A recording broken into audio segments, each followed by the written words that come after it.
आसंता मे 13 रे साधारण निर्वाचन नजर रखी छत्रपुर निर्वाचन मंडली रे विधायक पदवी घोषणा पर विभिन्न राजनैतिक दलगुड़िक रणनीति आरंभ कर एने भाजपा पक्षर गंजाम ब्लॉक संतोषपुर पंचायत कुशपल्ली माँ चामुंडा मंदिर कल्याण मंडप में बूथ विजयी समावेश मंगलवार अनुष्ठित होता। यह समावेश में भाजपा जिला सभापति डॉक्टर सुभाष चंद्र साहू सभापतित्व करते जिला एससी मोर्चा सभापति कीर्तन दास कार्यक्रम संयोजन करते। छत्रपुर निर्वाचन मंडली भाजपा विधायक प्रार्थी कृष्णचंद्र नायक, पूर्वतन ब्लॉक अध्यक्ष तथा जिला साधारण संपादक प्रशांत कुमार नायक, जिला संपादक लक्ष्मीनारायण पंडा, जिला प्रभारी प्रदीप कुमार पात्र, राज्य महिला मोर्चा तथा राज्य संपादिका वकील बार एसोसिएशन सभापति प्रदीप कुमार पाढ़ी, पूर्वतन जिला परिषद सभ्या रश्मिराणी महापात्र, जिला संयोजक पद्म साहू, ब्लॉक पूर्वतन उपाध्यक्ष प्रभाकर नाहक, बूथ इंचार्ज सुरेश रेड्डी, विस्तारक आलोक कुमार महांती, संयोजक बसंत कुमार बेहेरा, भिकारी पल्ली मंडल सभापति पद्म परिड़ा, समिति सभ्य मामी दास, युवा मोर्चा सभापति टुकुना साहू प्रमुख भाजपा आगधाड़ीर नेता मंचासीन थिले।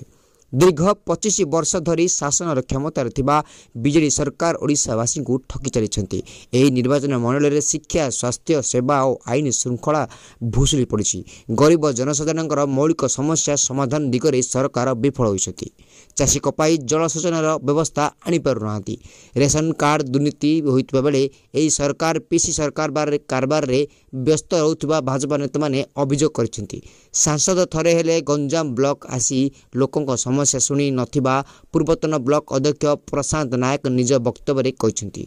प्रधानमंत्री को विभिन्न जनहितकारी लोकाभिमुखी योजना को नहीं चलित निर्वाचन में विधायक प्रार्थी और सांसद प्रार्थी को विपुल भोट रे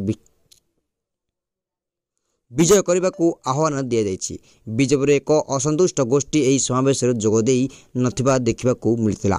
बीजेपी एक श्रृंखलित दल किछि कुचक्री गोष्ठी निर्वाचन आसिले निज स्वार्थपाई दल को बदनाम करुछंती। सेमानक हाथ में भोट नहीं, केवल किछि पाइबा आशारे एभली हीन कार्य करि आसुथिबा भाजपा जिला साधारण संपादक निज प्रतिक्रिया रखिछंती। दल को विभाजन करने को जो माने उद्यम करुछंती दल उपर किछि प्रभाव पड़िबो नाही बोली वरिष्ठ भाजपा नेता कीर्तन दास कहते। चलित निर्वाचन में भाजपा बहु भोट व्यवधान रे विजयी हेबो बोली जिला सभापति साहू तांको वक्तव्य कहते। गंजाम प्रदीप कुमार पंडा को रिपोर्ट, दूरकथा लाइव।